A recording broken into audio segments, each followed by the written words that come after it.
Hi, my loves. It's another beautiful day. Birds are out and singing. And my question is, do you fear the silence? Do you have a hard time quieting your mind? Does the word meditation make you nervous?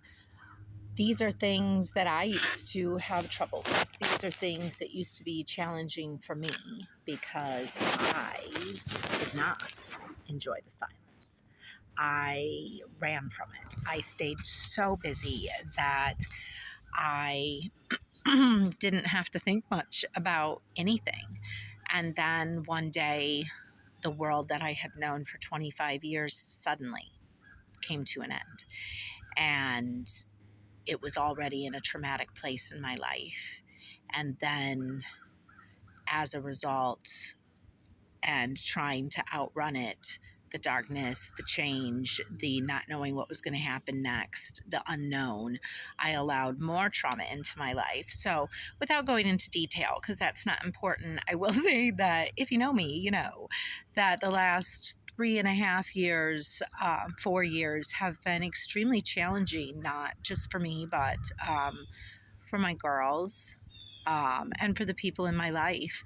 And so as a result, I found myself one day alone, not knowing where I was going or what I was doing or who I was. And I realized like I had been so busy my whole life that I forgot to find myself. And so when I was alone with her, me, I didn't even know what to do.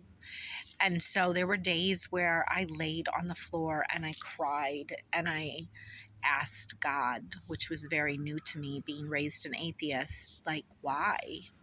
Why is all of this happening? And I could have stayed there. I could have. And I could have, gone back to people that weren't good for me and continued the same patterns that I had been in. But instead, I decided to embrace the change. I decided to find peace. I decided to listen to things that inspired me and to quiet my mind and to learn how to meditate and to feel the feelings and grieve for the people that were gone and the life that I thought I had created. And in that silence, I started to hear guidance, like maybe a voice, but just guidance, just peaceful guidance. And the more, excuse me, that I silenced my mind, the more guidance that I got. And, it was put on my heart to do things that help other people. I've already started that as my career as a detox specialist, health coach, fasting person. But I really was inspired during meditation to write a book. And so I wrote a book because I love to help people. I want people to feel good in their body. That's been my primary goal. But then during my the destruction of the life that I loved, that I thought was real and discovered was not, through that destruction, I realized that there's so much more to healing than just your body. So hydration is so important. This is what happens when you just go for it. Hydration is so important through fruit, through fasting. I do have videos on that. I wrote a book, but I'm going to get more into that as we go. But this video is more about learning to quiet your mind and understand that there is inner guidance that most of us don't hear because we're so busy. We're running, we're taking care of our children and our spouses and our friends and our businesses and our houses and our cars and our pets. And I could go on and on and on. And we're not taking care of ourselves. And so, sometimes God just stops you and forces you to take care of yourself. And that's what happened to me. So when I say I'm on a journey to joy, I mean it. I'm very joyful because I've had dark days that wanted to kill me. That's just keeping it real.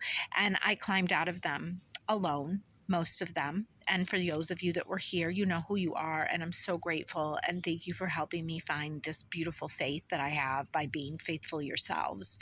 And so that's what I discovered, that people with real faith, I'm not talking about religion, I'm not talking about quoting the Bible, I don't even care if it's God that you reference. That's who it is for me now. But whatever that higher inner being is, like, that's important to understand that that's there. And we have a gut that leads us, and a heart that feels things for us, and then this brain that gets things confused. So my point is, when you quiet your mind, when you learn to meditate, when you go into the world unafraid because you're flowing with faith, then that's when the good things start to happen. So take some time for yourself, even if you just pull into a parking lot or a park for 5 or 10 minutes and put on a guided meditation. Today's the 888 portal, so the energy is wild out there. If you don't know about Lionsgate, look that up. There's just beautiful energy in the world right now. Our bodies are shifting, and it's uncomfortable for a lot of people who are just learning or haven't done the work or have no understanding of what's going on. But I'm here to maybe just even give a few of you some guidance to find your way to joy, to discover who you are and what your purpose is, and to learn to love yourself. So that's really the way through. And when that happens, then all of these other wonderful people that love themselves show up, and everybody is giving to this wonderful collective energy. So I know that sounds very love and light, but it's all about energy. So make yours high. Don't run from yourself, and just take some time for you. You're worth it. You are. I love you. Oh, and like and subscribe if you think about it, or just do it because I'm trying so hard. Love you.